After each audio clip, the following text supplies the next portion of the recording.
What we have been developing for the last 5 years at Verne is called cryo-compressed hydrogen. You can think of this as being kind of like the sweet spot between compressed and liquid. So like liquid, it's cold, but it's not as cold as liquid. So it's cold, it's liquid nitrogen temperature, negative 200 Celsius. And it's also compressed to around 500 bar, around 500 times the pressure of the atmosphere. It's compressed and cold. And in this combination, you actually get incredibly high density, but you don't have all that cost that you get from liquefying. So at the end of the day, we're able to deliver hydrogen to customer site at about 40% lower cost relative to liquid and compressed. Hardware to Save a Planet explores the technical innovations that are giving us hope in the fight against climate change. Each episode focuses on a specific climate challenge and explores an emerging physical technology solution with the person bringing it into reality. I'm your host, Dylan Garrett. Hardware to Save a Planet is brought to you by Synapse. Make sure to click subscribe so you don't miss any future episodes. Thanks for listening. Hello and welcome to Hardware to Save a Planet. I'm here with Ted McKlveen, co-founder and CEO of Verne. We'll be talking about hydrogen and specifically what Verne is doing to realize hydrogen's potential to decarbonize power generation for hard-to-abate sectors. Think anywhere that diesel generators would be used today. Hydrogen is promising because it can be produced and combusted with zero carbon emissions, but a key challenge to adoption is storage and transportation.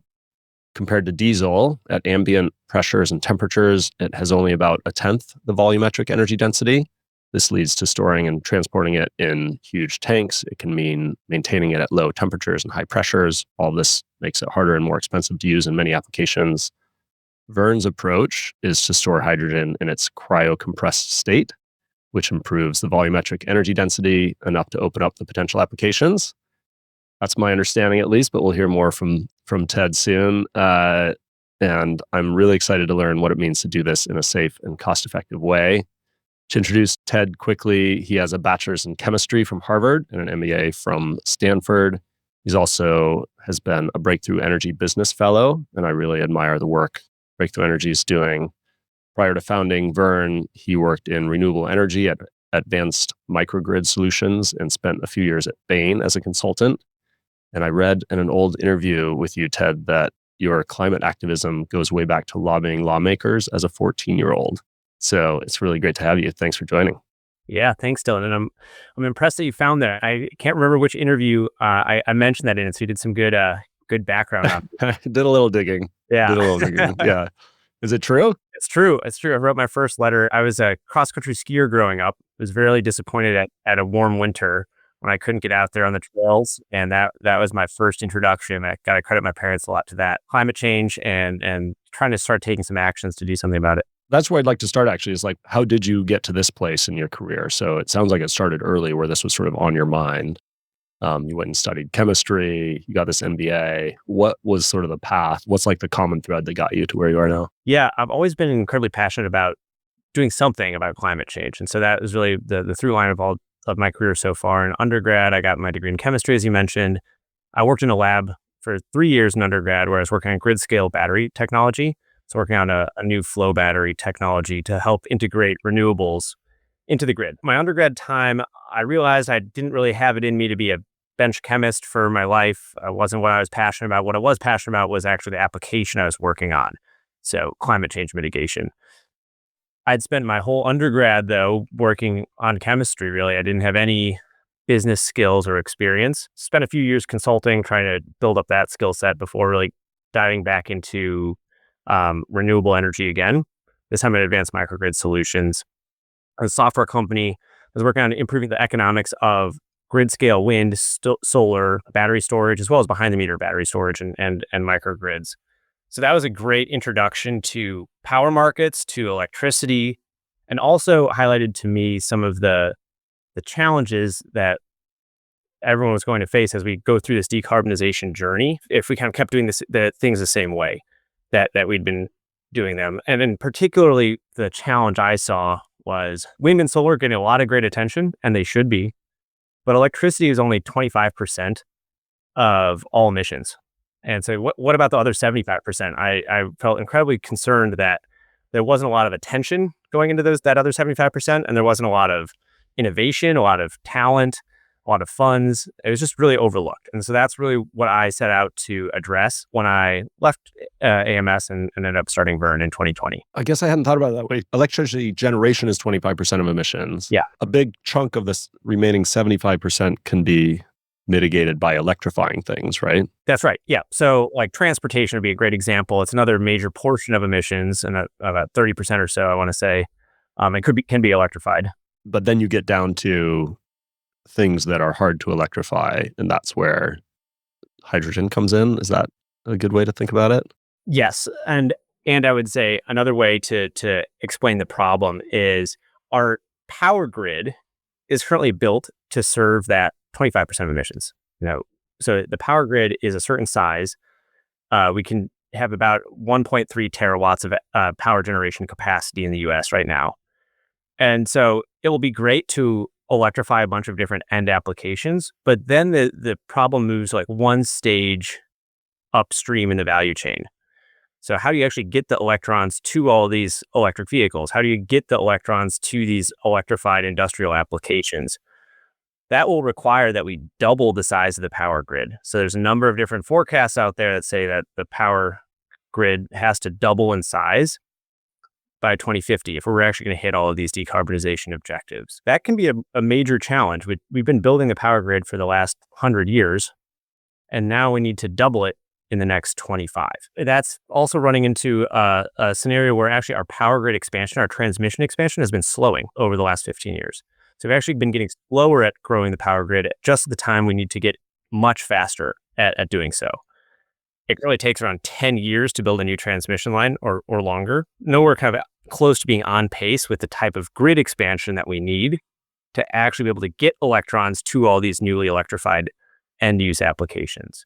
So that's really kind of where hydrogen enters the equation here. And it's maybe in a way that people don't really expect. It's actually, hydrogen can be an excellent electron carrier. It'd be a great way to take an electron that's generated, with solar or from other sources, and deliver that clean electron to an end-use application, even something like an EV.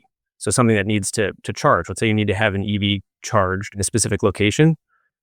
You need to have enough power at that location to charge the EV. It's easy enough to do with your passenger vehicle at home, plugging into your garage, pretty low power application. But when you start to have fleets of autonomous robo-taxis, or you have fleets of electric trucks all charging at the same location, that's an immense power draw that the grid is not currently capable of handling. That's helpful. So almost think of it like a battery, that you can sort of charge this battery with electrons and then move it and discharge it where those electrons are needed. Yeah, it's a great way to think about it. Or kind of like all the other molecules that we use in our economy today to carry energy, like oil or natural gas, right? Oftentimes we use those things for heat. Sometimes we use them for power generation, but it's just it's easy to move molecules around. We don't need to build out a big expansion of the power grid to do so. We will keep building out the power grid, but there's two challenges. One is, can we build it out fast enough? So there's a kind of transitionary period concern.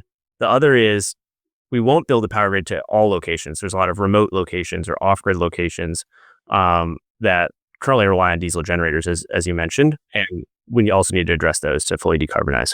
Okay, this is helpful because I think sometimes I just think of hydrogen as like replacing burning fossil fuels in applications that are really hard to electrify. So you need really high temperatures or something. So you're in industrial chemical manufacturing or steel or something like that, and you're burning hydrogen instead of burning fossil fuels. But you're actually saying it's actually the applications you're looking at are about generating electricity where we don't have grid access.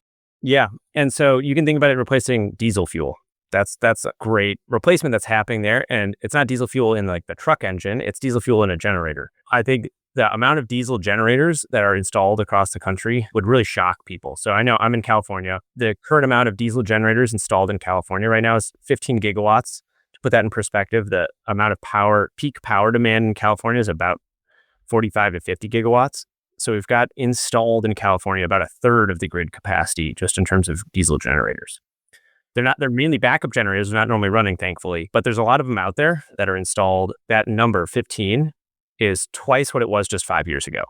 And so we're seeing this really surge in diesel generator deployment because the grid is not keeping up with power demand growth and increasingly unreliable for a lot of businesses and customers that really need reliable power. What about from a climate impact standpoint? You said they're not running all the time, which is a good thing. How does that translate into sort of emissions, or how big of an impact to climate change replacing those with hydrogen would be? When you do run it, it is incredibly dirty in terms of CO2, but also particulate matter, NOx, SOx, so all the smog causing and local air quality issues. So these backup power generators are actually not allowed to run that often. They're not allowed to run more than, well, it depends on the specific region, but more than 50 hours in most regions. And so you can actually turn on all these backup power generators when it's installed as a backup generator. Why is that a problem? Well, I think the thing that everybody's talking about today is the data center power demand growth. And just a couple more numbers here. There's about a median forecast or central forecast in terms of how much new data center demand growth there's going to be is about 50 gigawatts in the next 5 years by 2030. So again, 50 gigawatts, that's about equivalent to the current power demand of the state of California. So we're about to add about another state of California's worth of power demand in terms of data center load growth, which is really kind of a shocking number. But what people don't talk about is that each of those gigawatts of new data center has a gigawatt of backup power generation. Another diesel generators that are being installed on site at those data centers. So again, back to the question of why does this matter? What can Verne do about this?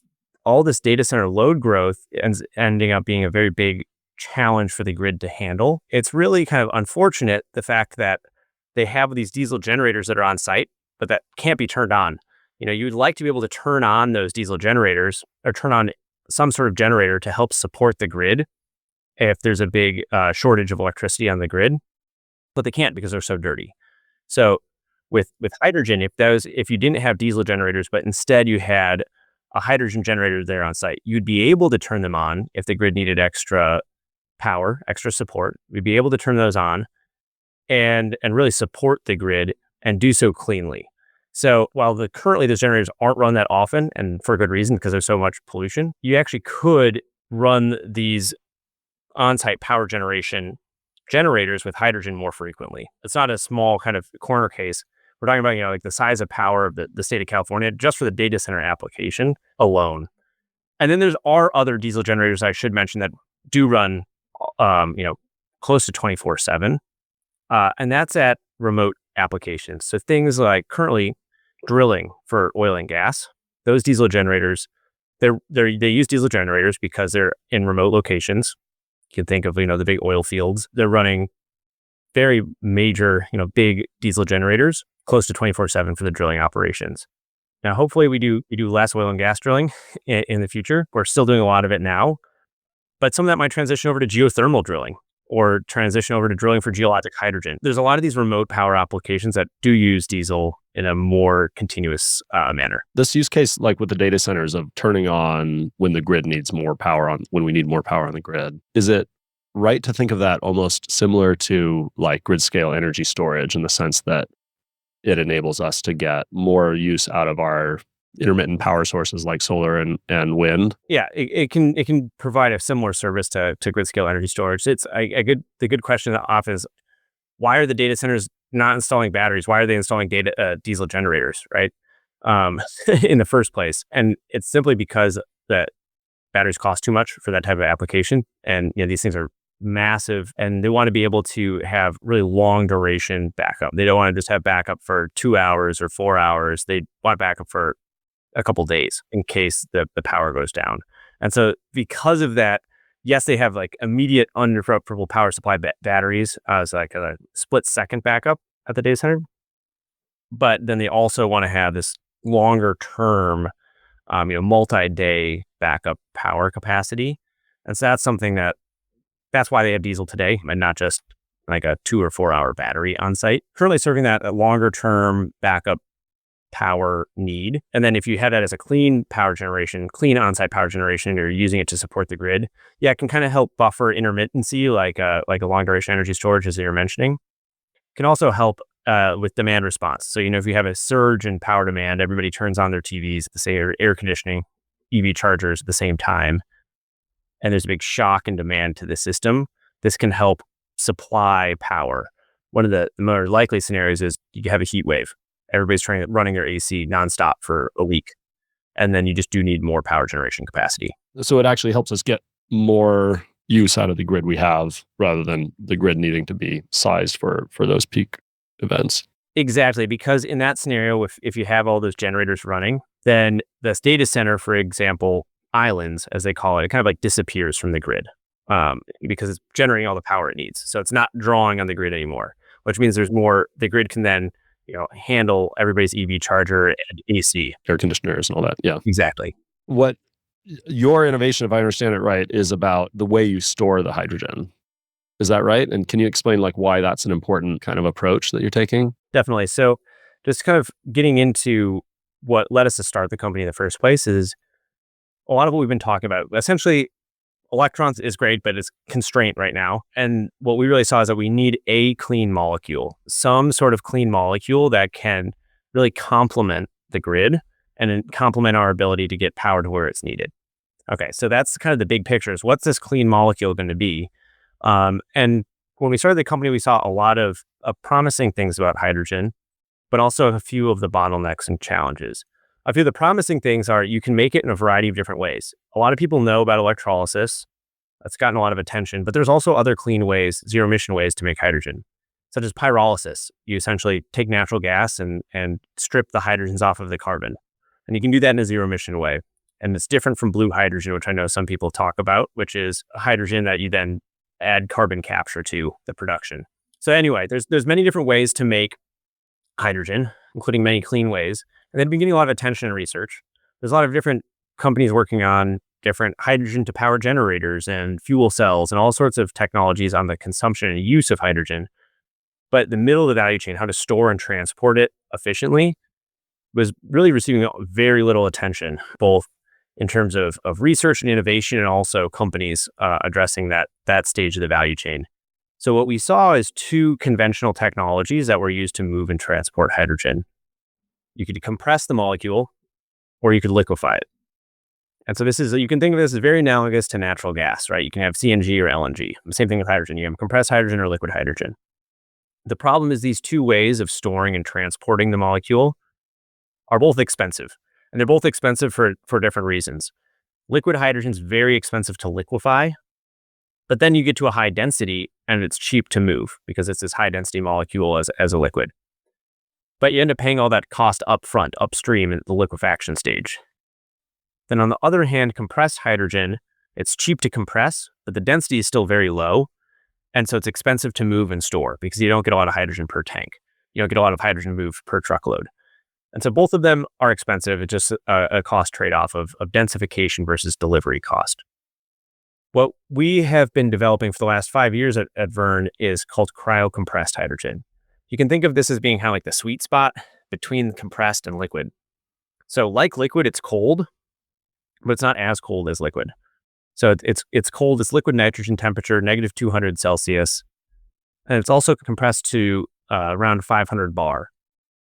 Around 500 times the pressure of the atmosphere. It's compressed and cold. And in this combination, you actually get incredibly high density, but you don't have all that cost that you get from liquefying. So at the end of the day, we're able to deliver hydrogen to a customer site at about 40% lower cost relative to liquid and compressed. Why is it not as expensive as liquefying? Because it's not as cold? You don't have to go as low temperature? That's right. And liquid hydrogen liquefies at incredibly cold temperatures. So it becomes a liquid at negative 253 Celsius. Very, very cold. So we stop 53 degrees short of that. And we stop at an easy temperature to access.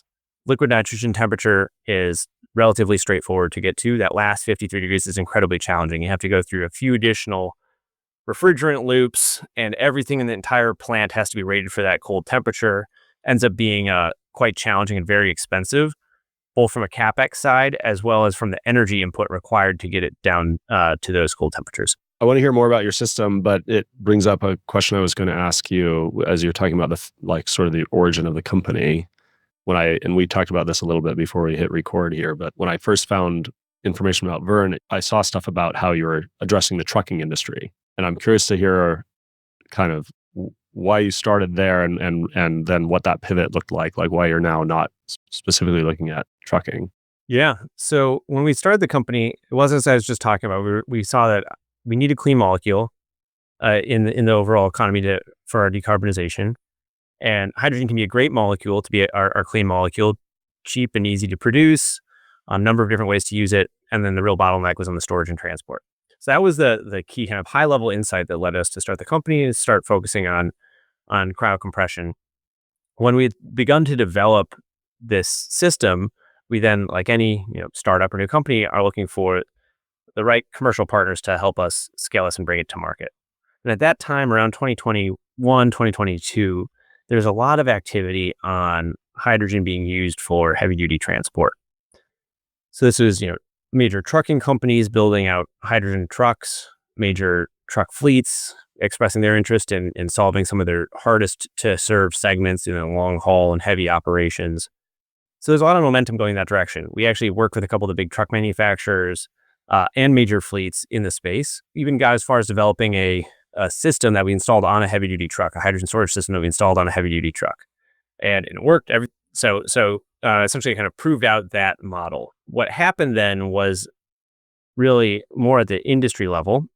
We saw a slowing down of hydrogen for transport. So that was, we like to always say it was kind of like a three-legged stool. You need the truck manufacturers, you need the truck fleets, and you need the fuel stations to all kind of move this industry forward. I couldn't tell you exactly which one slowed down first, but it was undeniable that, as of about a year and a half, 2 years ago, the progress within hydrogen for heavy transport was significantly slowing.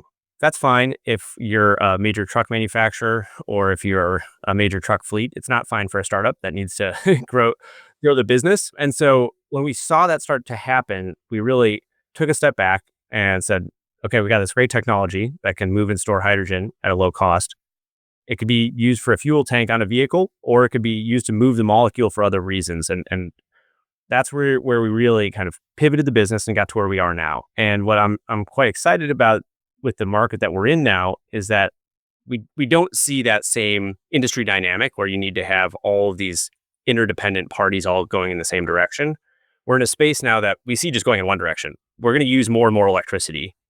And so that seems to be, for us, a much better place to be in, and even on some levels, a much bigger problem to solve, which is how do we make sure we get electricity to the people that need it? So it definitely was an adjustment for us. The technology that we've been developing is actually directly applicable. We were developing these hydrogen storage tanks and the cryo coolers, all that we can use in this new market. No lost engineering time, thankfully, for the team, but definitely some new industry dynamics to get into. Tell me about the technology. So what are the components of the system and where are you innovating? What's new about it?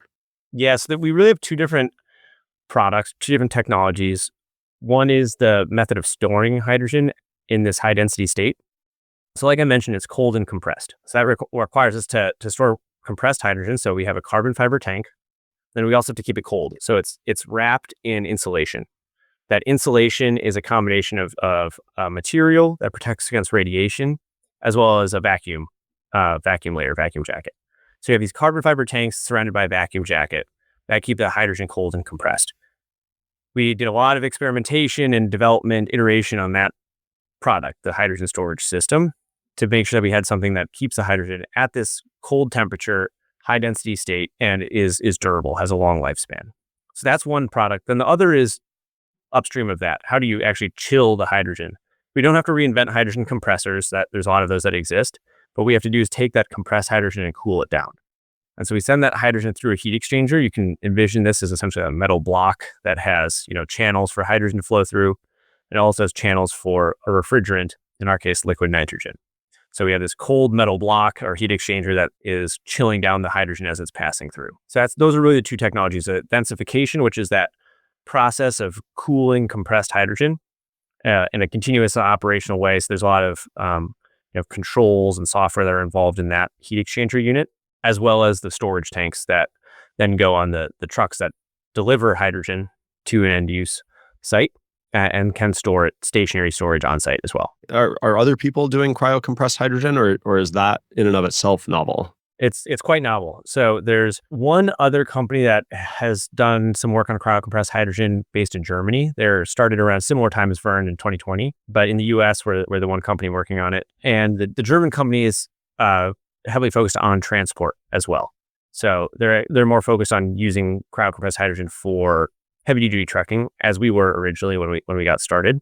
And they're still focused more in that area. So as far as using cryo-compressed hydrogen for delivering clean electrons, that's really quite unique to our company.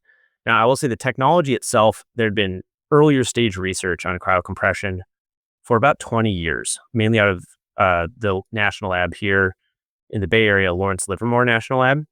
And so they have thankfully done a lot of the early stage research and development, proving out a lot of the density values and showing us a few pathways that our engineers shouldn't go down in the design. But we really picked it up from where they left it off and have developed the commercial product. And then when it's stored on site, it's stored in this cryocompressed state. So it has to be maintained at the low temperature and high pressure while it's being stored. Is that right?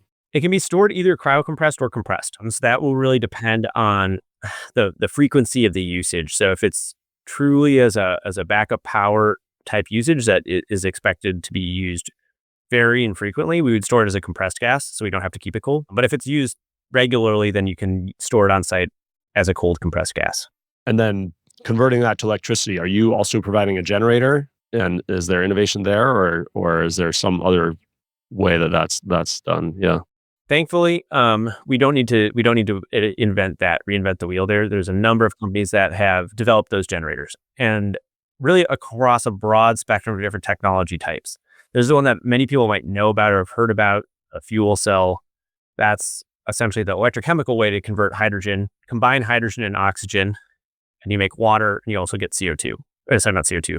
Gosh, goodness, you don't get any CO2. You combine hydrogen and water. Hopefully not, yeah. Yeah, you combine hydrogen and oxygen and combine that to make water, and you also get electricity. And so you get all of that electrochemically, which is great. There's also more consistent or conventional combustion generator. You could combust hydrogen in an engine, and so much more similar to a conventional diesel or natural gas engine. And then there's some products called linear generators, which are made by a couple new companies in the space as well, and that also combusts the hydrogen and creates electricity. So we don't have to do that. We've got a lot of different partner companies that we work with on the generator side or fuel cell side. And these go everywhere from startup companies to the major generator companies like Caterpillar and Cummins. And they are developing these next generation clean fuel generators as well. From an engineering standpoint, kind of, where you've been innovating, what have been some of the biggest challenges to get to where you're at?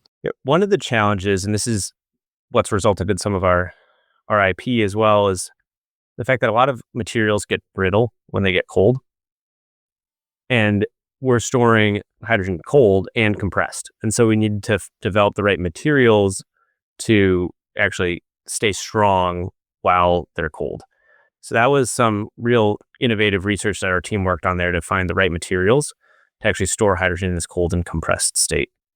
There's also been a lot of real fabrication and design for manufacturability as well. So it's great if you can have a material, but you have to actually be able to build that material into the right hydrogen tank shape. So it's not just solving for the materials that have those right properties, but actually something that is manufacturable. So those have been a couple of the almost more basic research type challenges that we worked on early on. But then there's a number of other engineering hurdles to build a product that is also robust and has a real long lifespan. Things like making sure that it's got the right structural integrity to handle vibrations over 10s or 20, 30-year lifespan of bumping around on the roads to get delivered from one place to the next. So just designing these small little parts that when you look at it looks pretty innocent, but took a lot of iteration and design work to find something that was strong while being lightweight, really hitting all these different requirements that we had. So really number of different engineering challenges from us for the team to solve, but it all really boils down to the fact that in the industry, things are generally designed to be either pressure compatible, high pressure. And so you'll see these kind of really robust, bulky valves that are built for high pressure, or cryogenic compatible for low temperatures. Those things will be generally insulated and built for low pressure. So we had to find a way to combine the two, have things that could be insulated and capable of being cold, capable of high pressure. So some of that was novel design work we did internally, and some of that we worked with partner companies to design the right valves or balance of plant components to serve our needs. When you were telling me that it's a carbon fiber tank, I was remembering wasn't that that submarine that imploded exploring the Titanic, wasn't that a carbon fiber hull? And wasn't the whole thing that like over time the carbon fiber fatigued after pressure cycling? That's right. Yeah. And I think everybody saw that the carbon fiber for that application, it was based on the pressure is actually almost the exact opposite. Pressure was coming in from the outside versus for us, the pressure going from inside to out. But yeah, no, carbon fiber is used commercially and has been for a long time in these type of applications. I mean, think about CNG tanks, right? Like every CNG, that's it. But yeah, no, that was you're right. That was a big headline from that Titan submersible. The Titan, yeah, that's right. Yeah. Okay. You won't have that problem. And where are you in the process? Where in the development process do you have units with customers now, or what does that look like?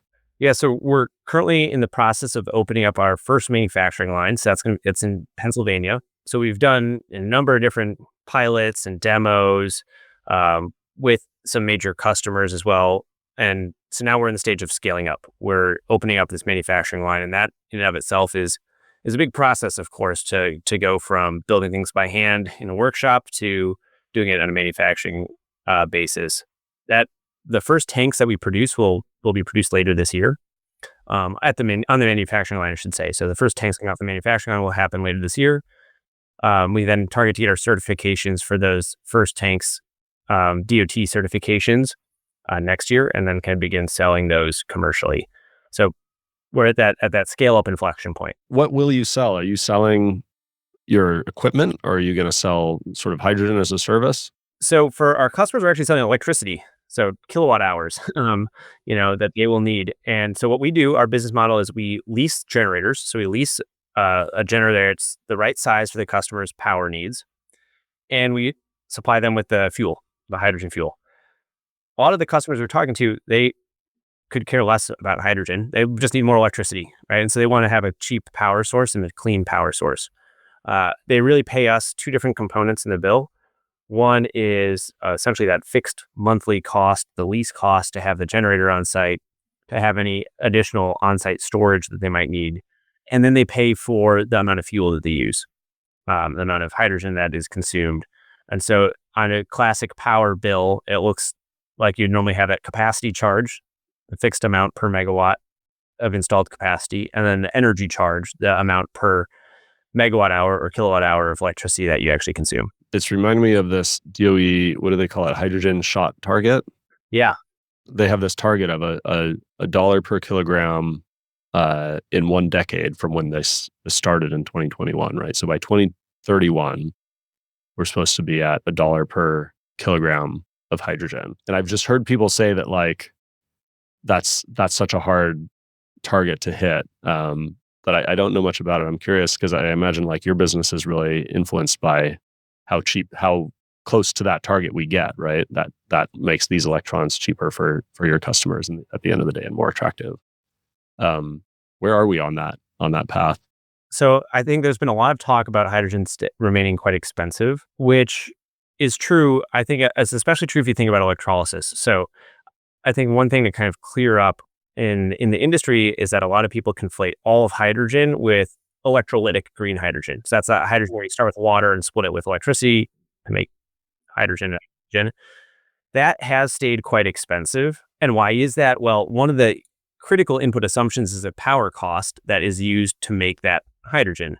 And as we've been talking about now for the last little while here, power demand is going up. And so power costs are not falling like people maybe expected they would just a few years ago. People expected we're going to have kind of infinite renewable energy and then power costs is going to go to zero. And and then we can make all this cheap hydrogen. That hasn't happened. Power cost has, plateaued as we've seen all of this new energy demand. So electrolytic hydrogen, or green hydrogen as people will call it, has not fallen as expected. But I do think that the conversation often kind of stops there. And people think, okay, clean hydrogen is still too expensive. But what I would really emphasize is that there are other methods of making clean hydrogen. And again, I'm not talking about blue hydrogen. Well, that's one route.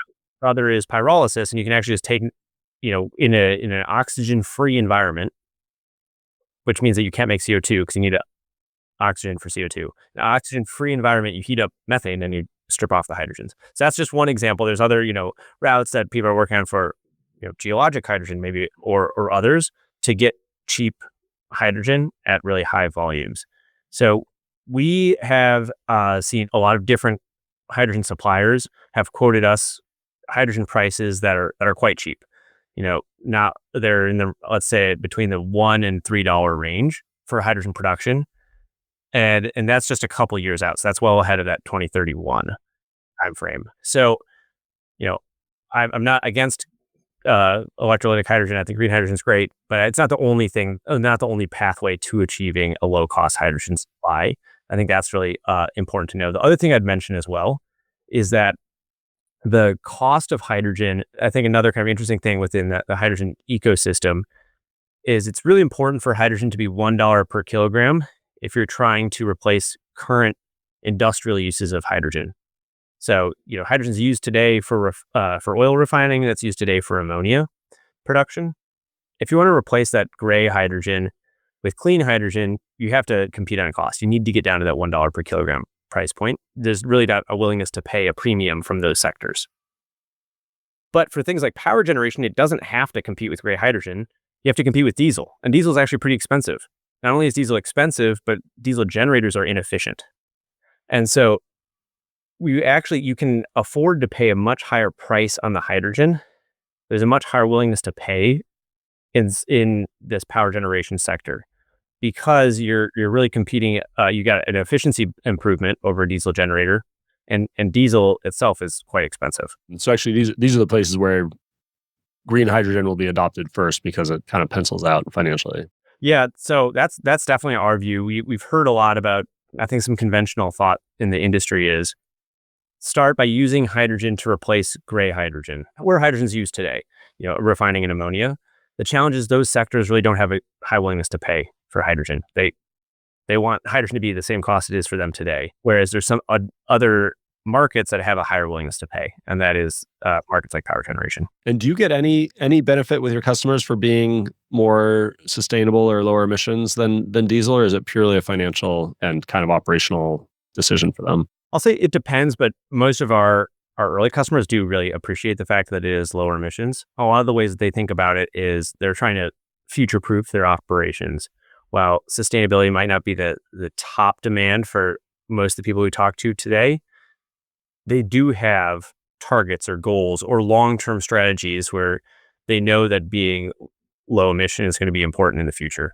So I'd say for everybody that we talk to, emissions does matter for some, whether that's emissions today or part of their longer-term strategy and the desire to future-proof. I would say it is helpful for everybody that we interact with, although at the same time, they don't have a willingness to pay a green premium. So I think it kind of has to be both. It's like they want something that's cheaper and lower emissions. And are you hitting that? Is that your projection? So as of in 2025, using hydrogen is not cheaper than a diesel generator. But in the next couple of years, we see a really clear line of sight to being cheaper than diesel generator. What keeps you up at night these days? I think it's not really within our company. I think we're making a lot of great progress on getting the manufacturing line stood up, on delivering on the commercial projects we have underway right now. One of the things that does keep me up at night is just the fact that all these diesel generators are getting installed are kind of overlooked. I don't think anybody's talking about them. It's kind of everybody's talking about how we're going to power data centers.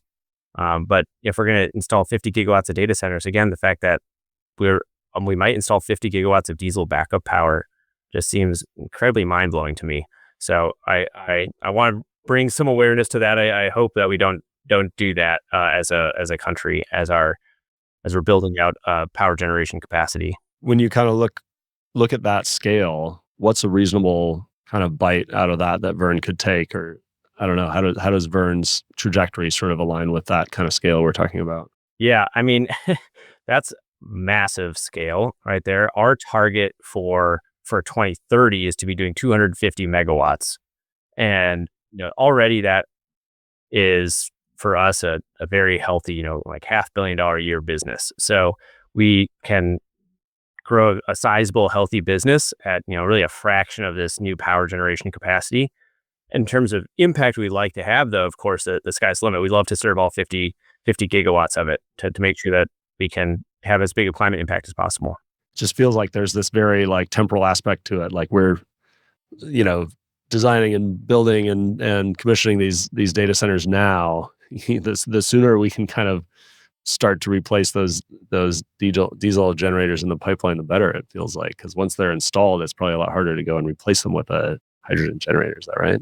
Totally. Yeah. So yeah, the clock's ticking. We got to get out there. We want to electrify everything, but we really do need a clean molecule to help us get those electrons where they need to go. We're not trying to replace the grid. We're trying to complement the grid and make sure that we actually can go through this energy transition as fast as possible. And so I think it's a new way for people to think about hydrogen, but really an important one as we try to address emissions as fast as possible in a really rapidly changing energy landscape. All right. I have 3 questions that I ask everybody at the end of each episode. The first is, how optimistic or pessimistic are you about the future of the planet and why? That's a tough one. I'd say optimistic. I think maybe that's just more about my personal nature than any data that I have from the ground. But I do think that we have a capacity to solve the problem that we have in front of us. Climate change is caused by humans, but humans have also shown a great capacity for innovation. I think we can continue to do that. I think, unfortunately, it might take more of these kind of crisis moments for people to really wake up and see just the extent of the problem. But I am a believer in the capacity of innovation, of the capacity of people to come together and solve the big problems that we have at hand. So while it's not moving as fast as I would like, and sometimes we might see some occasional setbacks, I do believe that we can have a really positive impact and really mitigate some of the climate change impact that we've already had. Who's another company or individual doing something to address climate change that's inspiring you? Oh, this one is, I would say, an easy one. I would say I really look up to Tim Latimer from Fervo. So I met Tim first 5 or so years ago now, and it's been really fun to follow their progress. And also, Tim's just been a great personal mentor, as well as I think just a great example to follow in terms of how to grow really industry-changing company. The other thing I really admire about Tim and his story in founding Fervo is, believe it or not, 5 years ago or 7 years ago, geothermal wasn't a consensus. It wasn't a consensus solution. Actually, it was very non-consensus. And now you look today in 2025, and everybody talks about geothermal like it's the most obvious thing that we should all be doing. And so I think what people might not remember is that he had to struggle through years of kind of swimming upstream with what people thought was going to be an important problem, an important tool in the toolkit to address climate change. And clearly he was right. But it takes a lot of grit and perseverance to get there. So really look up to what he's been able to do. Actually, yeah, it was an interview with Tim that actually got me kind of really interested in geothermal. And yeah, I would love to talk to him. Actually, my wife texted me this morning asking about Fervo. She's like, "Have you heard of this company? They're so cool." I'd love to have them on the pod. What advice do you have for someone not working in climate today who wants to do something to help? I would say find something that you're passionate about, and then go deep, because there really is, climate is so broad, and there's so many different angles to climate change that you can address. So whether that's, if you're passionate about food, there's a lot of stuff to do in agriculture. If you're passionate about engineering, there's a million kind of hardware problems to solve in energy, or in ag. So find one of your passions and then really dive deep and try to understand the climate impact in your specific sector of interest. And I can guarantee that there's something that you could be working on. If you're software engineering, you could be working on wildfire prediction, and you name it. It's just such economy-wide, worldwide problem we have. The upside to that, I suppose, is that we need everybody's help in pretty much every different sector of the economy. So there's something for everyone's passion out there. Totally. I love it. All right, Ted, that was really fun. Thanks for what you're doing, and thanks for your time. Yeah, thanks, Dylan. Hardware to Save a Planet is brought to you by Synapse. To find out more about us and how we develop hardware solutions for the world's most ambitious companies, head to synapse.com. And then make sure to search for Hardware to Save a Planet in Apple Podcasts, Spotify, or anywhere you like to listen. Make sure to click subscribe so you don't miss any future episodes. On behalf of the team here at Synapse, thanks for listening.